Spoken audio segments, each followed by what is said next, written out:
নমস্কার বন্ধুরা, tasty food কিচেনে তোমাদের স্বাগত। টেস্টি ফুড কিচেন থেকে আমি রত্না। আজকে আমি রান্না করব চিংড়ি মাছের তরকারি, মানে চিংড়ি মাছের কারি।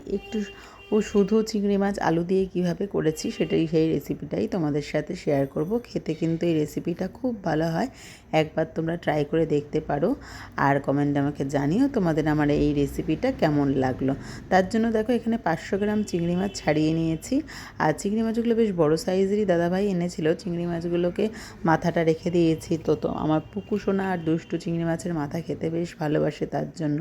আর চিংড়ি মাছগুলো খুব ভালো করে নুন হলুদ মাখিয়ে নিয়েছি। মাখিয়ে নিয়ে বেশ কিছুক্ষণ রেখে দিয়ে তারপরে কিন্তু চিংড়ি মাছটা এইভাবে অল্প অল্প করে ভেজে নিচ্ছিলাম। একসাথে দিলে মাছটা খুব একটা ভালো ভাজা হবে না, যেহেতু বেশি পরিমাণে মাছ, তার জন্য। আর বড় বড় দেখো, এইবারে আমি তাও একবারে অনেকটাই দিয়ে দিয়েছি। কিন্তু তোমরা যতটা পারবে একটু অল্প অল্প করে চিংড়ি মাছটা ভাজলে তাতে কিন্তু চিংড়ি মাছের ভাজাটা খুব ভালো হবে। আর চিংড়ি মাছটা একটু ভালো, খুব বেশি না, মোটামুটি অল্প ভাজলেই কিন্তু চিংড়ি মাছ বেশি ভাজলে শক্ত হয়ে যায়, তার জন্য কিন্তু বেশি চিংড়ি মাছটাকে ভাজা যাবে না। দেখো, আমার চিংড়ি মাছগুলোকে ভাজা হয়ে গেছে।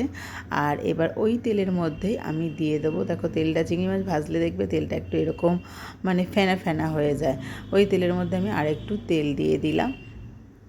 কড়াইতে যা তেল ছিল তার মধ্যে এবার তেলটা একটুখানি গরম হয়ে গেলে আমি এর মধ্যে দিয়ে দেব, কড়াটাকে একটুখানি পরিষ্কার করে নিয়েছি, আলু আর কুচানো পেঁয়াজটা একসাথেই দিয়ে দিলাম। দিয়ে বেশ করে আলু আর পেঁয়াজটা ভেজে নেব একটুখানি। আলু আর পেঁয়াজটা একটুখানি ভাজা ভাজা হলেই এর মধ্যে নুন আর হলুদ দেবো। তোমরা অবশ্যই ভালো মতোই জানো, যারা আমার রেসিপি ফলো করো দেখো, তো তাদের তো অনেক অনেক ধন্যবাদ।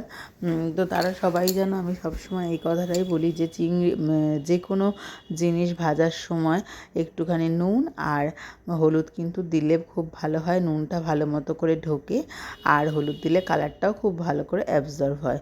তো এবার আমি এর মধ্যে আদা রসুন আর বেটে রেখেছিলাম টমেটো একসাথে, তার সাথে ছিল কাঁচা লঙ্কা, সেই পেস্টটা আমি দিয়ে দিলাম। এবার দিয়ে দিলাম আমি পরিমাণ মতো জিরের গুঁড়ো, আর দিয়ে দিলাম শুকনো লঙ্কার একটু গুঁড়ো। দিয়ে বেশ ভালো করে কিন্তু মশলাটা আমি কষাতে থাকবো। যতক্ষণ না মশলা দিয়ে তেল বেরায় ঠিক ততক্ষণই কিন্তু মশলাটা কষবো।